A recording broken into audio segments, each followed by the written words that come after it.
ये कैसे बंद हो गया हो? बंद रहने दीजिए, बंद है तो ये बंद है ना। हाँ बस बंद रहे, चालू ना करिए। हम दिखाई पड़ रहे हैं ना, बस ठीक है। हाँ। उसमें कैसा है हो बाबू? ठीक है, हाँ ठीक, जय जय।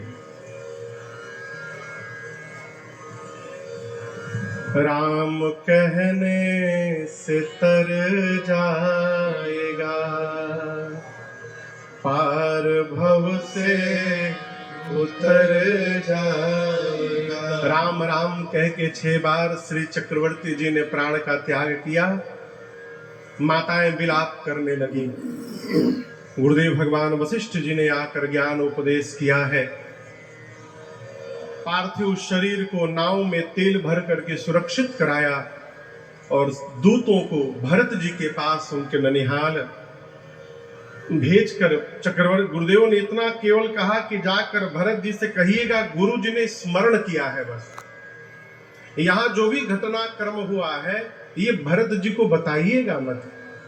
और माई बाप भरत जी आए, कैकेयी मैया के पास गए। माँ ने द्वार पर स्वागत किया, भीतर ले गई, कुशल क्षेम पूछा माँ ने। भरत जी कहते हैं माँ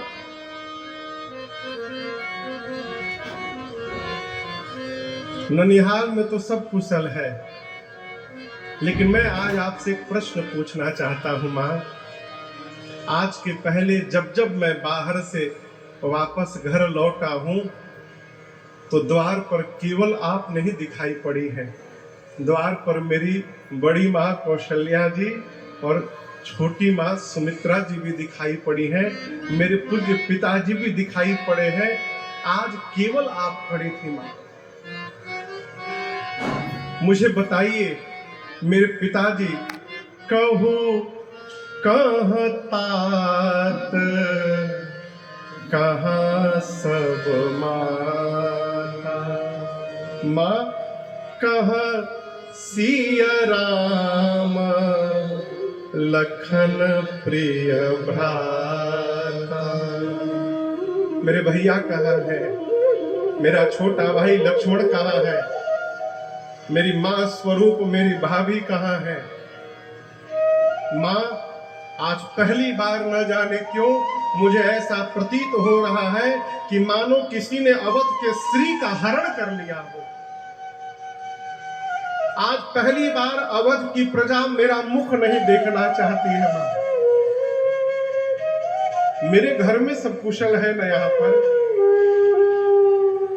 कैकेयी मैया ने कहा पुत्र ठीक तो मैंने सब कर लिया था। बेचारी मंथरा ने बड़ी सहायता की, परंतु क्या कहूं पुत्र, विधाता ने एक बात बीच में बिगाड़ दी। भरत जी पूछे क्या हुआ माँ? कैकेयी मैया ने कहा लाला सब ठीक हो गया था, लेकिन क्या कहूं अचानक आपके पिताजी नहीं रहे अब। और गोस्वामी जी कहते हैं भरत भैया जैसे सुने पिताश्री नहीं रहे, तात तात हाँ तात हाँ तात हाँ तात कह के भरत जी खड़े खड़े गिर पड़े। जैसे जल से मछली को निकाल करके बाहर कर दीजिए, मछली तड़पने लगती है, भरत जी तड़पने लगे हो। माँ ने संभाल किया। भरत जी ने पूछा कारण बताओ, पिताजी को कोई व्याधि नहीं थी माँ। और यहाँ दर्शन करिए माँ कैकेयी ने कुछ छिपाव नहीं किया। माँ ने भरत जी से सब बताया, जैसे जैसे जो आदि होते सब आपनी करनी, माँ ने सब सुनाया।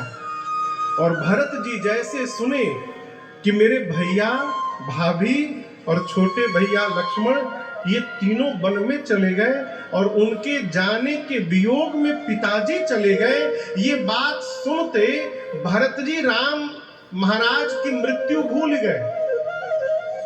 तो स्वामी जी स्पष्ट लिखते हैं भरत ही बिसर्यो पितु मरना, सुनत राम बन गो, हे तू अपन पौ जान जिया, की तरह रहे।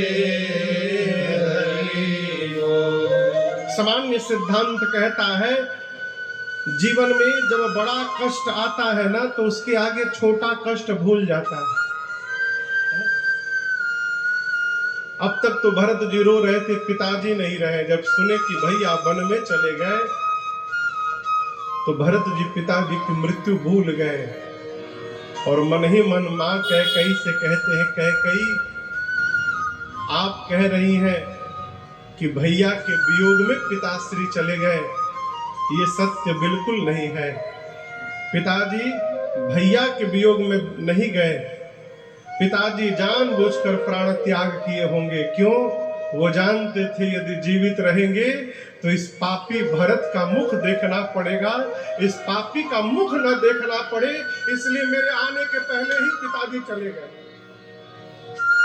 न तुम अपराधी हो न मंत्र अपराधी है, कोई अपराधी है तो ये पापी भरत है।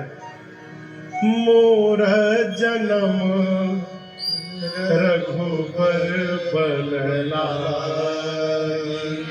भरत जी कहते हैं कि मेरा जन्म ही भैया को वन भेजने के लिए हुआ है।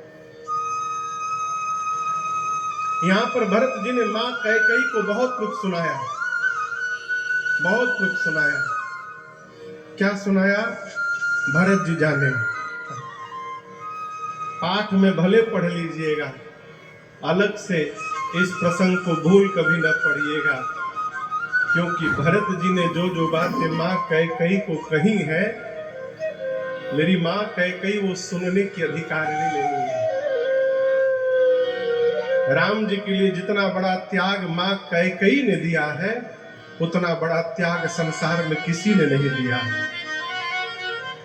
मां ने अपने आप को समाप्त कर डाला हो।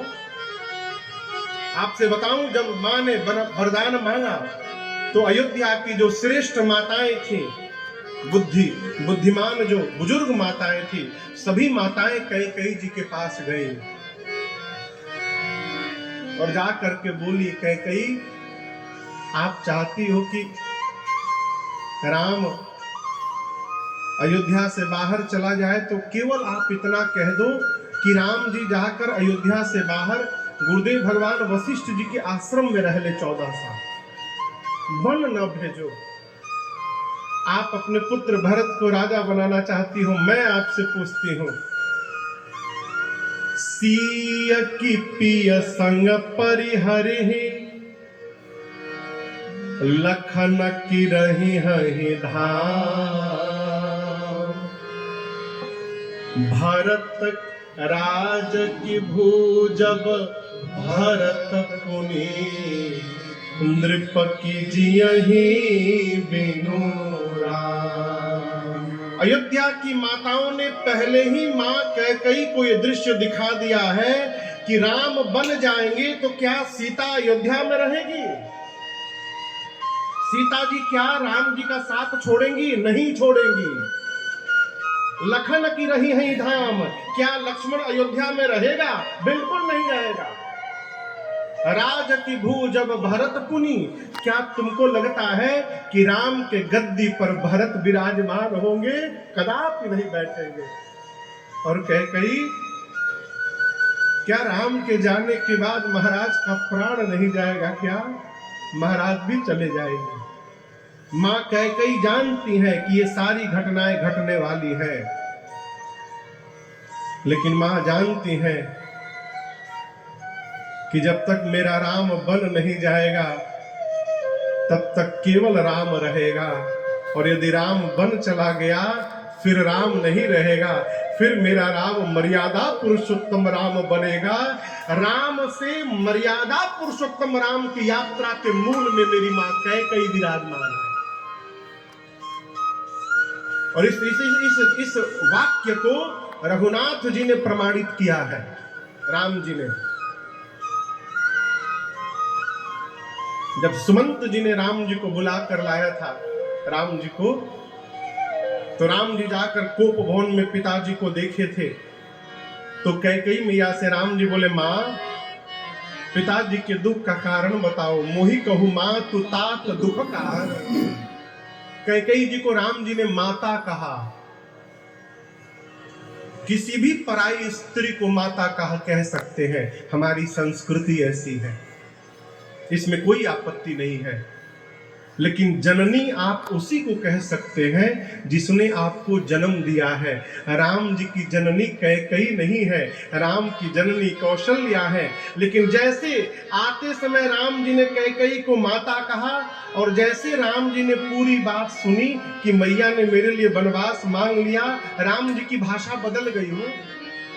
और उसी कैकेयी मैया को राम जी बोले, सुनु जननी सोई सुत बड़ भागी। पहली बार रघुनाथ जी ने कैकेयी मैया को जननी कहा। राम जी कहना चाहते, मां कौशल्या ने केवल राम को जन्म दिया, और उस राम को वन की ओर भेजकर आज आपने मर्यादा पुरुषोत्तम राम को जन्म दिया है, इसलिए आज से कैकेयी भी मेरी जननी हो गई। मां सब जानती है, इसलिए भरत जी ने जो जो कहा है वो राम प्रेम में कह दिया है, उसको पढ़िएगा भी मत। भरत जी कौशल्या मैया के पास गए और जाकर भरत जी ने 28 पाप गिनाए हैं मां कौशल्या को। मां, जो पाप सदगुरु की हत्या से लगता है वो मुझे लग जाए, यदि भैया के बन जाने में मेरा भी मत हो तो। जो पाप माता पिता की हत्या से लगता है, अंक में पल रहे संतान की हत्या से लगता है, मैं लेने को तैयार हूं। कौशल्या मैया ने संभाला, कहा, राम भरत, जिस सूर्य के आने के बाद अंधकार समाप्त होता है, ये संभव है कि किसी दिन अंधकार ही सूर्य को समाप्त कर दे। ये संभव है। जल से निकलकर मछली जीवित रह जाए, संभव है। ज्ञान होने के बाद भी मोह समाप्त न हो, यह भी संभव है। लेकिन मैं एक बात कहूंगी भरत, मेरा पुत्र भरत अपने भैया राम के विरुद्ध जाकर कोई व्यवहार करेगा, ये किसी युग में संभव नहीं है भरत, ऐसा कदापि नहीं हो सकता। और जो ऐसा सोचेगा भी भरत, उसको स्वप्न में भी सुगति प्राप्त होने वाली नहीं है। पूरी रात भरत जी मां की गोद में बैठे रहे, एक ही बात कहते थे, मां मोर जन्म रघुबर लागे। पूरी रात प्रातःकाल गुरुदेव भगवान आए, मां सरजू के तट पर चंदन की लकड़ी की चिता सजाई गई, और गुरु आज्ञा प्राप्त करके भरत जी ने पिताजी को अग्नि दिया। 10 गात्र हुआ, 13 संस्कार हुआ। और आपसे निवेदन करूं, भरत जी ने पिताजी का जो संस्कार किया है, वो स्वामी जी कहते हैं 1 लाख मुख से भी उसकी प्रशंसा नहीं हो सकती। पितुहित भरत कीन्ह जस करनी, सो मुख लाख जाई नहीं बरनी। नई पीढ़ी से मेरी प्रार्थना है, छोटे छोटे बच्चों से प्रार्थना है, माता पिता के मरने के बाद श्रद्धा न दिखाइए। जितनी श्रद्धा दिखानी है वो जब तक जीवित है तभी दिखानी है। जीवन में कभी पिताजी को अपने हाथ से 1 गिलास पानी भी नहीं पिलाए, मरने के बाद 50,000 ब्राह्मण को भोजन करवा रहे हैं। इस भोजन का कोई मतलब नहीं होता है। जो करना है, जीवित है, कर जाइए। भरत जी ने जो व्यवहार किया है 1 लाख मुख से वर्णन नहीं हो सकता।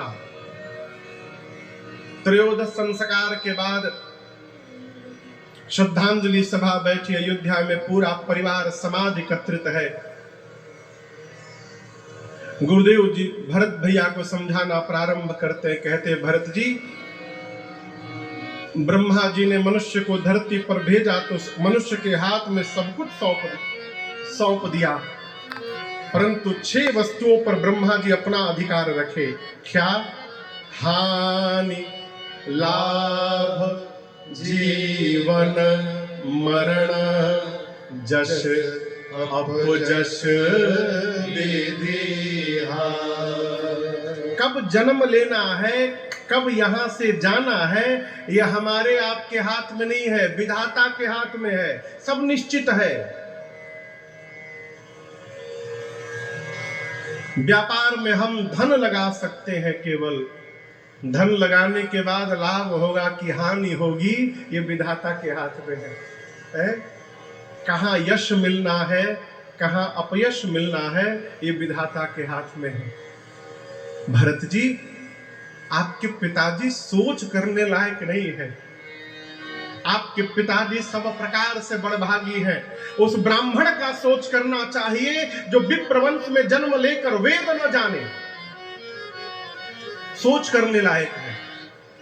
उस राजा का सोच करना चाहिए जो प्रजा को प्राण के समान प्रेम न करे, नीति का पालन न करे। उस वणिक का सोच करना चाहिए जो धनवान होने के बाद कंजूस है, अतिथि का सम्मान न करे, भगवान शंकर का अभिषेक न करे नित्य, वो सोच करने लायक है। उस सेवक का, शूद्र का सोच करना चाहिए जो मुखर हो, मान प्रिय हो, ज्ञान के गुमान में अपने से श्रेष्ठ का अपमान करता हो, वो सोच करने लायक है। वो स्त्री सोचनीय है जो घर में बात बात में कलह करती हो, अपने मन से विचरण करती हो, वो सोचनीय है। वो शिष्य सोच करने लायक है भरत जी जो गुरु आज्ञा का पालन न करे। वो गृहस्थी सोचनीय है जो मोह में पड़कर अपने कर्तव्य कर्म पथ का त्याग करके बैठा हुआ है। वो सन्यासी सोचनीय है जो सन्यास लेने के बाद भी जगत के प्रपंच में फंसा हुआ है। वो वानप्रस्थ सोचनीय है जो तपस्या छोड़कर भोग में लगा हुआ है। वो मनुष्य सोचनीय है जो चुगली करता है, इधर की उधर करता है, माता पिता गुरु भाई से विरोध करता है। वो मनुष्य सोचनीय है जो केवल अपने शरीर का पोषण करता है। और भरत जी, वो मनुष्य तो सब प्रकार से सोचनीय है जो मानव का शरीर प्राप्त करके और भगवान का भक्त नहीं हो पाया, वो सब प्रकार से सोचनीय है। सोचनीय सब ही विधि सोई, जो न छाड़ी छल हरि